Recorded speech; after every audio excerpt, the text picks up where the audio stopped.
24년도 10월 달에 고등학교 1학년 29번 문제를 저는 좀 쉽다고 생각하고 그냥 넘어갔거든요. 왜냐하면은 그 오답률 탑 15위에 없었어요. 그리고 은유에 관련돼서는 제가 우리 친구들한테도 얘기를 많이 했었고, 그리고 이제 개인적 설명을 좀 했는데, 그냥 넘어가려다가 그래도 이거 한번 해야 되겠다라고 생각은 했습니다. 왜 그런가 하면, 은유에 관련돼서 제가 분명히 이걸 설명했다고 생각을 했는데, 아이고, 이게 강의 자료가 한 500개 좀 되죠. 그러다 보니까 이게 못 찾겠어요. 그렇죠. 그래서 옛날 거대로 놔두고 지금 또 한번 이야기해도 나쁘지 않죠. 그죠? 자, 그러면, 이거 어법상 문제니까 어법상으로 우선 틀린 거를 말씀을 드리면요. 봐요. 디지털 메타포는, 그러니까 우리 한국말을 보세요. 방금 제가 뭐라 그랬죠? 디지털 메타포는, 은유는 이랬죠. 그죠? 근데 이제 미국 애들은 메타포즈라고, 즉, 뭐죠? 오늘 사과 2개 들과 연필 3개 들을 뭐 홈플에서 샀다. 한국말 이상하죠? 들 하지 않죠. 근데 이 친구들은, 이 양반들은 들 합니다. 그래서 S로 물었기 때문에 S로 이 틀린 거 찾아라. 틀렸죠? 이렇게 해야 됩니다. 자, 그래서 이 문장 맞고요. 그러니까 단수 복수를 묻는다 그랬죠. 자, to냐, ing냐, pp라 묻는데 둘 다 ing를 물었네요. 자, 전치사 뒤에 동사가 명사가 되어지죠. 그죠? 동명사가 되니까 ing 맞습니다. 그죠? 이것도 의외에 드는가 하면은 while they are forcefully changing 뭐 이렇게 되겠죠. 그죠? they는 technological metaphors고 이 메타포가 강제로 이렇게 우리 유저들의 의미의 지평을 바꾼다라는 무지막지한 이야기가 나오는 거죠. 그죠? 해석하는 데 있어서 만만찮죠. 자, which냐, that이냐, what이냐 이런 걸 묻는 건데 뒤에 보면 what은 something that이잖아요. 그러면 something이 여기에 뒤에 말에 있어야 되거든요. 무언가가 들어가야 되는데 어때요? 완벽한 문장이죠. 테크놀로지에 대한 유용성은 처음부터 at first glance니까 딱 보자마자 분명하다라는 이야기니까 이 문제는 what이 아니고 that 해야 되겠죠. 자, 그 다음에 이제 and를 중심으로 requires가 나오니까 앞에 같은 병렬 구조가 있나 보면 단수로 받는 게 있죠. is not immediately obvious 하고 and requires 하니까 이 문제는 맞는 문제죠. 자, 그러면 어법상으로 틀린 것을 찾는 데 있어서는 그렇게 오답률 15위 안에 들어갈 정도의 수준은 아니기 때문에 이게 제가 그냥 지나쳤을지도 몰라요. 그죠? 자, 어법상 틀린 거 말고 이게 뭐 빈칸 문제라든지 요지 문제라든지 뭐 주제로 나왔다. 이 문제를 해석할 수 있을까? 입니다. 자, 그냥 보면 디지털 테크놀로지니까 디지털의 기술은 근본적으로 메타포와 연관되어 있다. 은유와 연관되어 있지만 이 디지털 은유는 언어적 링귀스틱 은유와는 중요한 방식에 있어서는 상당히 다르다라고 얘기하죠. 자, 그러면 여러분이 끄덕끄덕 고개를 끄덕이시면서 알겠어요? 아니잖아요. 지금 방금 했던 이 이야기를 한국말로 외워서 밥상머리에서 아버지한테 또는 어머님한테 디지털 기술은 근본적으로 은유와 관련이 있지만 디지털 은유는 중요한 면에서 언어적 은유와는 다르답니다. 아버지라고 어머니라고 하면 식사하시다가 뿜습니다. 그죠? 그렇잖아요. 여러분들이 지금 받는 것처럼 딱 읽자마자 쫄리잖아요. 이해하고 싶지 않잖아요. 그럼 이제 이게 또 무슨 말이야? 라고 읽으면서 전투력을 상실하면서 특히 이제 섹스피어의 시간은 거지다. 시간은 구걸하는 자다. 여기서 이제 망가지죠. 그래서 이 문제를 못 풀게 될 확률이 큽니다. 여법 문제로 나와서 다행이지, 그죠? 이게 다른 문제로 나왔더라면 어떻게 했을까입니다. 자, 그러면 제가 늘 이제 제시하는 게 있죠. 이런 문제가 나왔다 어떻게 하느냐? 제일 마지막부터 읽어야 되죠. 그죠? 위의 말이 중요한 말이 아닙니다. 왜? 도입 부분이 제가 했잖아. 그죠? 공부를 하다 보면 내 공부에 대한 업적을 다른 분들에게 자랑하고 싶어집니다. 이거는 우리 인간이 갖고 있는 그 초기 설정 값이에요. 여러분들이 능력이 있으면 그 능력을 자랑하고 싶지 않나요? 그 웬만한 경지가 아니면 학자분들은 자기의 어떤 경지를 자랑하십니다. 그래서 제일 먼저 나의 경지를 보아라. 얼마나 정교하냐. 당신의 경지를 뭘로 보여주죠? 언어로 보여주죠. 그죠? 이렇게 화려한 워딩을 전개를 합니다. 그럼 우린 여기 한 대 맞죠? 비틀비틀 거릴 때, 그러냐? 못 알아먹겠냐? 그러면, 너희들의 어떤 수준으로 섹스피어에 관련돼서 한번 얘기해 주지. 자, 그래서 결론은 이걸 라고 이야기를 할 수 있죠. 앞에 나오는 도입 부분과 뒤에 나오는 부분에 대해서 구체적인 예를 들고 같은 이야기를 해서 결론을 내리는 것은 굉장히 좋은 문장입니다. 즉, 제일 마지막에 요 얘기가 제일 위에 나오는 이 도입 부분에 대한 이야기를 정갈하게 한 번 더 요약해 주는 그런 상당히 좋은 글이죠. 수능은 좋은 글입니다. 그리고 이게 뭐 발췌록이라 하더라도 그 수능을 내시는 분들이 글을 쓰시는 분들이잖아요. 그러면 위의 문장과 밑에 문장이 코히런트하게 아주 아구가 잘 맞도록 만드신단 말이에요. 그러면 아까 말씀드린 대로 이러한 어떤 화려한 워딩에 그분들의 인식, 이걸 갖다 제가 이제 그 천재들의 광기나 어떤 숭고한 수준, 이거보다는 그 수능 내는 사람들의 똘끼, 그렇죠. 이렇게 가고, 그리고 또 수능 내시는 분들이, 야, 나 그래도 이렇게 학식이 있는 사람이지만, 나 그렇게 빡빡한 사람 아니거든? 하고 이제 나름대로의 어떤 조크를 구가하세요. 하는데, 못 알아먹죠. 뭔 말인지 못 알아먹습니다. 그렇죠. 상당히 웃기는 말인데, 그런 글이, 이 한국인들도 마찬가지 아닙니까? 아재 조크.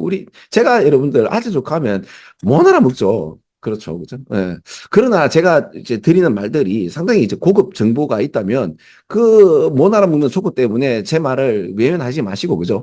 그래도 고급 정보는 갖고 가시면 좋지 않나요? 그렇죠. 그죠? 그래서 그렇습니다. 자, 그러면 봐요. 자, 이 말을 처음부터 이렇게 읽으면 영차, 뭔 말인지 모르고 나는 누구, 여기는 어디 이렇게 되는 겁니다. 자, 그럼 제일 마지막에 보면 그러면 이 문장의 그 방향성을 알 수 있나요? 한번 봅시다. 자, 섹스피어는 반면에 사랑받죠. 그 사랑받는 이유가 뭔가 하면 섹스피어의 작품의 의미는 즉각적으로 분명하지가 않기 때문에 사랑받는데요.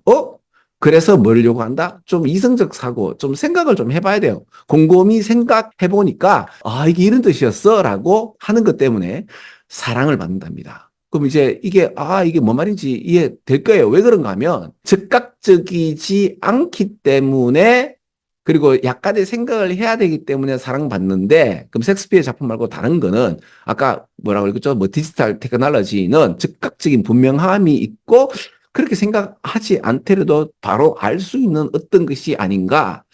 그래서 사랑받지 못하는 것 수도 있지 않을까는 모르겠어요. 그렇겠죠, 그죠? 확실히 어때요? 딱 읽으니까 전체적 내용의 함의가 보이잖아요.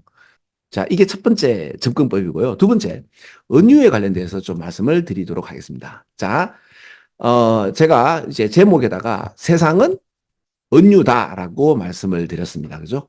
자, 이거 왜 그런가 하면은 우리는 자, 수능에서 가장 많이 나오는 능사벽 그 내용이 뭐죠? 우리 인간들은 객관적 사물을 보지 못한다. 그렇죠? 어떤 심리적인 틀에서 세상을 해석한다죠. 여러분, 해석은 은유입니다. 자, 근데 이제 심리적 틀에서 수능에서는 좀 더 가보면 왜 나의 어떤 심리적 상태로 있어서 사지 않을 걸 산다라든지 이런 것도 되겠지만은 이런 어떤 그 사소한 것으로부터 해서 문화적 또는 언어적 이런 걸로 인해서 세상을 해석하죠. 그리고 최근에는 이걸 갖다 뇌과학이죠. 그죠? 요즘 뇌과학에서는 뭐라 그러죠? 뇌가 해석한 세상을 우리는 누린다, 인지한다. 세상에서 우리는 산다. 수능은 이런 얘기까지 합니다. 그러면 이제 모든 어떤 이야기들은 다 메타포, 은유죠.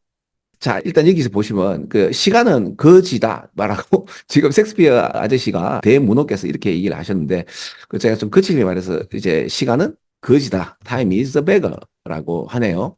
그러면 이제 시간은 구걸하는 자. 그러면 이제 물리적으로 한번 얘기해 볼게요. 제가 이제 또 다른 메타포로 메타포는 메타포로 덮죠. 은유는 은유로 덮을 수 있습니다. 그렇죠. 구걸하는 자다라는 말은 이제 물리학적으로 보면 시간은 뭐 엔트로피다. 어때요? 엔트로피 아세요? 엔트로피? 무질서도죠. 이걸 조금 또 다른 문학으로 해볼까요? 시간은 하나의 삼키는 자.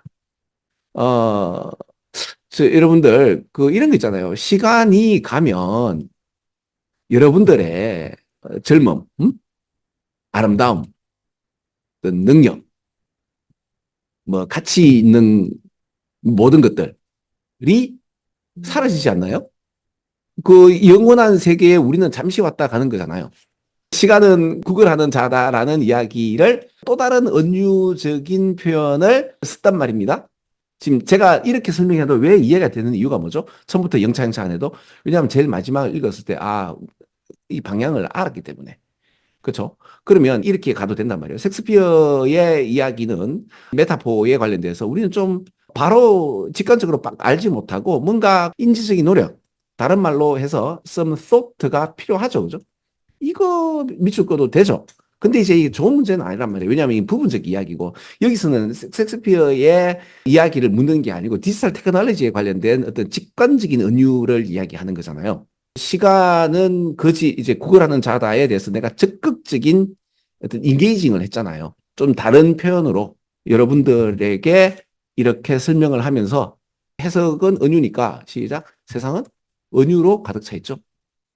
그러면 어떤 문장에 있어서 디지털 테크놀로지는 은유와 관련돼 있다 해도 겁나지 않는 거예요. 그죠? 왜? 세상 자체가 은유인데 디지털 테크놀로지는 당연히 그 세상 속에 있는 것들이고 그러면 이제 이 은유가 디지털의 은유는 이제 언어적 은유와는 다르고 셰익스피어의 언어적 은유에 있어서 그렇죠. 우리는 좀 적극적으로 들어가 줘야 된다라는 이런 얘기. 그럼 같은 얘기가 지금 반복되고 있죠. 그럼 요거를 한번 파랗게 함칠해 볼게요. 그 언어적인 것들은 우리가 적극성을 띠고 뭔가 관련해서 나름대로의 해석을 하고 이럴 때에 굉장히 재밌죠.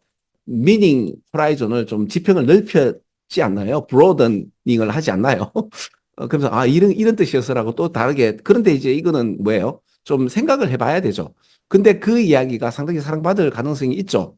그런데 테크놀로지컬 메타포 같은 경우는 이게 굉장히 액티브하면서 오히려 인포즈가 이게 뭔가를 부과하는 거예요. 이게 들이댑니다. 자, 봐요. 지금 제가 블로그를 쓰다가 말았어요. 블로그를 쓰면서 제가 지금 방금 했던 이야기들을 여기다 적으면서 여기다가 지금 영상을 쓰고 있는데, 자, 바탕화면이죠. 예, 바탕화면도 은유죠. 자, 이게 보세요. 종료돼 있죠. 그죠? 원래는 이 객관 세계에서의 설정 값은 이거예요. 셧다운을 갖다가 시간을 0초로 잡는 거죠. 그럼 이러한 게 또 바이너리 코드로 가면 더 복잡한 원래의 것을 우리는 지금 뭐죠? 종료라는 어떤 직관, 이거 딱 누르면 이제 이 종료가 되리라는 게 느껴지지 않나요? 이 휴지통 어때요? 실제로는 휴지통이 아니죠. 그런데 이제 우리는 여기 이제 쓸모없는 것들 여기 넣고 다시 이제 휴지통을 비우게 되면 없어지죠. 그 파일을 지운다. 이것도 뭐예요? 은유죠. 이 모든 세상 사물들은 은유로 구성되어 있단 말입니다. 자, 그래서 이런 식으로 본다면 어때요? 지금 이 테크놀로지컬 메타포 같은 경우는 종종 이렇게 적극적으로 우리한테 뭔가를 보여주죠. 그리고 어때요? 봐봐. 나 아무 생각 없이 이렇게 더블 클릭했는데 인포징 뭔가 부여하죠. 막 들이대잖아요. 보세요. 그러니까 센서라는 말 자체가 뭐 감각, 오감 이런 뜻이다라고 이런 기능이 있었어? 라고. 나는 아무 생각 없이 이렇게 클릭을 했는데 인포징 그죠? 위압당하는 당당한 인상질. 여러분 봐봐. 이것도 좀 재밌는 게 인포즈 자체가 동사잖아요. 그죠? 그래서 이제 요렇게 보시면 이제 부가하다가 되는데 이거를 인포징하면 이제 뭔가 부담되고 들이대는 이란 뜻이잖아요. 근데 이제 위압하는 당당한 이런 뜻도 된다는데 정보가 좀 많이 부족하죠. 그죠? 이런 것들도 재밌잖아요. 그러면 이 테크놀로지컬 메타포 같은 경우는 지금 이게 한글 아닙니까? 한글 그래. 한글도 봐. 이게 한글이에요. 한글은 훈민정음 우리 세종대왕께서 만드신 그 뭐 한글이잖아요. 정의를 한다면. 근데 지금 우린 지금 이 한글이라는 소프트웨어를 쓰고 있잖아요. 그죠? 그럼 이 한글에 관련돼서 이러한 메타포들은 즉 난 더블 클릭했을 뿐인데 이게 부가되면서 이렇게 쓸 수 있도록 이게 실현되어지잖아요. 어디에서? 지금 디지털 아티팩트는 지금 저는 컴퓨터에서 그죠? 그러면 여러분 이 디지털 아티팩트 중에서 어떤 게 있나요? 예를 들어 갤럭시라는 또는 이제 애플이라는 뭐 그런 게 있다고 하면 여러분 애플을 사용하는 자가 갤럭시로 넘어왔을 때 이런 게 있지 않습니까? 잘 적응이 안 되죠. 그 메타포가 이해가 안 되죠. 그런데 통화 녹음을 좀 해야 될 니즈가 있게 되면 어때요? 그 디지털 아티팩트 속에서 갤럭시가 주는 그 함의를 우리는 바로 직관적으로 할 수 있잖아요. 갤럭시 샀는데 또는 애플 샀는데 철학적 고뇌를 하고 있으면 물건 안 팔리지 않습니까? 방금 제가 때요 웃겼잖아요. 어떻게 웃겼죠? 예, 수능식으로 웃겼단 말이에요. 이거 좀 물론 이제 아재 조크라고 재미없을 수도 있는데 이런 세계를 무지막지하게 막 질러요. 누가? 수능에서. 근데 이거 보면 되게 좋은 정보 아니에요? 그렇잖아요. 그럼 이거를, 우리는 이렇게 설명 안 한다라고 막 이렇게 유튜브 분들이, 특히 외국인들이 이렇게 수능 영어를 폄하하는데 사실 수능 영어에 대해서 제가 뭘 이렇게 옹호하고 싶지도 않습니다. 그렇다고 해서 이게 지금 있는 거를 버리기에는 너무 아까운 컨텐츠가 많단 말이에요. 그죠? 그러면 한번 생각해봐요. 그럼 방금 했듯이 갤럭시 쓰는 사람 또 이제 애플 쓰는 사람들이 원더 하우라고 뭔가 철학적 고뇌를 하도록 요구할 수가 없잖아요. 하면 안 되잖아요. 그죠? 요걸 갖다가 이제 어떻게 하죠? 예, 이 틀린 거 찾아라라고 문맥 문제에서 요거를 뭐 예를 들어서 이제 3번 이렇게 나오면 할 수 있다, 할 수 없다. 자, 이런 게 그리고 하나 더 이게 셀링 포인트. 아, 이것도 좀 그래요. 자, 여러분, I don't buy it 이라는 표현이 있죠. I don't believe it. 나 이거 믿지 못한다 할 때 쓰는 거예요. 그럼 예를 들어서 내가 콜록콜록 하면서 저 감기 걸려가지고 오늘 하루 쉬어야 되겠습니다. 부장님 하면 부장님께서 뭐라 그래요? 그럼 좀 쉬어라. 그러면 이제 제가 듣고 하는데 와우, he was sold 이렇게 표현할 수 있죠, 그죠? 이걸 믿으시네. 이렇게 쓸 수 있잖아요. 이런 식으로 이제 설득되는 포인트죠. 셀링 포인트는 내가 이 물건을 구매하는 어떤 포인트란 말이에요. 근데 이게 왜 디지털 아티팩트 나오고 이러면 갤럭시 애플 얘기했단 말입니다. 그 느낌으로 이분 쓰는 분도 얘기했을 거예요. 그죠? 내가 이걸 왜 이 상품을 사게 되고 이에 대한 어떤 그 포인트 아닙니까? 그럼 핵심 사항은 정도로 해석이 된단 말이에요. 물론 이제 셀링 포인트를 갖다 매력이라고 했는데 자, 여러분 한번 한국말 해석을 한번 볼게요. 여기 보시면 일반적으로 매력은 기술의 유용성이 첫눈에 분명하다는 것이다. 해석 안 되잖아요. 뭐 때문에 해석 안 되죠? 요것 때문에 해석이 안 되지 않나요? 평가원에서 그 문제를 내시고 난 뒤에 왜 해석을 이렇게 하시느냐?